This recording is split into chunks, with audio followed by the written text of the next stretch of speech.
ராஜி, வணக்கம். நீங்கள் குறிப்பிட்டது போல் மதுரையில் பள்ளி சிறுவன் கடத்தப்பட்ட சம்பவத்தில் முக்கிய குற்றவாளியான அப்துல் காதர் என்பவர் தற்போது திருநெல்வேலியில் கைது செய்யப்பட்டுள்ளார். மதுரை எஸ் காலனி பகுதியைச் சேர்ந்த ராஜ்குமார் மற்றும் மைதிலி ராஜலட்சுமி தம்பதியரின் மகன் கீழமாத்தூர் பகுதியில் உள்ள தனியார் பள்ளியில் 7ஆம் வகுப்பு படித்து வந்தார். ராஜ்குமார் கடந்த ஆண்டு டிசம்பர் கடன் தொல்லையால் மாட்டுத்தாவணியில் உள்ள ஒரு தனியார் தங்கும் விடுதியில் தூக்கிட்டு தற்கொலை செய்து கொண்டுள்ளார். இதனைத் தொடர்ந்து மைதிலி ராஜலட்சுமி தனது மகன் மற்றும் தந்தையுடன் வசித்து வந்தார். இந்த நிலையில் மைதிலி ராஜலட்சுமியின் மகனை ஆட்டோ ஓட்டுநர் பால்பாண்டி தினமும் தனது ஆட்டோவில் பள்ளிக்கு அழைத்து செல்வது வழக்கம். அதே போல் சம்பவம் நடந்த அன்று பள்ளிக்கு ஆட்டோ ஓட்டுநருடன் வீட்டில் இருந்து புறப்பட்டு சென்ற போது அச்சம்பத்து பகுதியில் ஆட்டோவை பின்தொடர்ந்து வந்த ஆம்னி வேனில் வந்த மர்ம கும்பல் ஒன்று ஆட்டோவை முதலில் இடித்து தள்ளியுள்ளது. அத்துடன் ஆட்டோ ஓட்டுநரையும் பள்ளி மாணவனையும் தாக்கி துப்பாக்கியை காட்டி மிரட்டியதுடன் அவர்களின் கண்களை கட்டிய அந்த கும்பல் இருவரையும் ஆம்னி வேனில் கடத்தி சென்றதாக கூறப்பட்டது.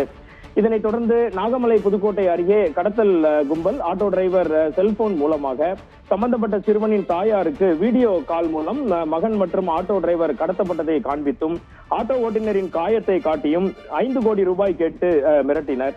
இதனை அடுத்து 2 கோடி ரூபாய் கொடுக்க வேண்டும் என்றும் பணத்தை துவரிமான் ரவுண்டானாவிற்கு எடுத்து வர வேண்டும், இல்லை என்றால் ஆட்டோ ஓட்டுநரை தாக்கியதை போல சிறுவனையும் வெட்டி வீசி விடுவோம் என்று மிரட்டியதாக சொல்லப்பட்டது. இது குறித்து யாரிடமும் தகவல் தெரிவிக்க கூடாது என்றும் காவல்துறையிடம் புகார் அளித்தாலும் மாணவனை கொலை செய்து விடுவோம் என்றும் அந்த கும்பல் சிறுவனின் தாயை மிரட்டியுள்ளனர். இதனை அடுத்து மைதிலி ராஜலட்சுமி அந்த கும்பல் குறித்தும் பணம் கேட்டு மிரட்டிய ஆடியோ குறித்தும் மதுரை எஸ் காலனி காவல் நிலையத்தில் புகார் ஒன்றை அளிக்கிறார். அந்த புகாரின் அடிப்படையில் எஸ் காலனி ஆய்வாளர் காசி தலைமையில் மாநகர காவல்துறை கமிஷனர் லோகநாதன் உத்தரவின் பேரில் தனிப்படை உடனடியாக அமைக்கப்பட்டு தொடர்பு கொண்ட ஆட்டோ டிரைவர் செல்போன் எண்ணை டிராக் செய்து தேடி வந்தனர். இதில் காவல்துறையினர் தங்களை தீவிரமாக பின்தொடர்வதை கண்ட அந்த மர்ம கும்பல் கண்ணை கட்டியபடி மாணவன் மற்றும் ஆட்டோ ஓட்டுநர் ஆகிய இருவரையும் செக்கானூரணி அருகே காட்டுப்பகுதியில் இறக்கிவிட்டு தப்பித்து சென்றனர். இதையடுத்து கடத்தல் கும்பலிடம் இருந்து தப்பிய இருவரையும் அங்குள்ள பொதுமக்கள் உதவியுடன் காவல்துறையினர் அழைத்து வந்து முதலுதவி சிகிச்சை அளித்தனர். பின்னர் ஆட்டோ ஓட்டுநர் அளித்த தகவலின் அடிப்படையில் கடத்தல் சம்பவத்தில் தொடர்புடைய இருவரை முதலில் பிடித்தனர். பின்னர் அவர்களிடம் நடத்திய விசாரணையின் அடிப்படையில் அதிர்ச்சிகரமான தகவல் ஒன்று வெளியானது.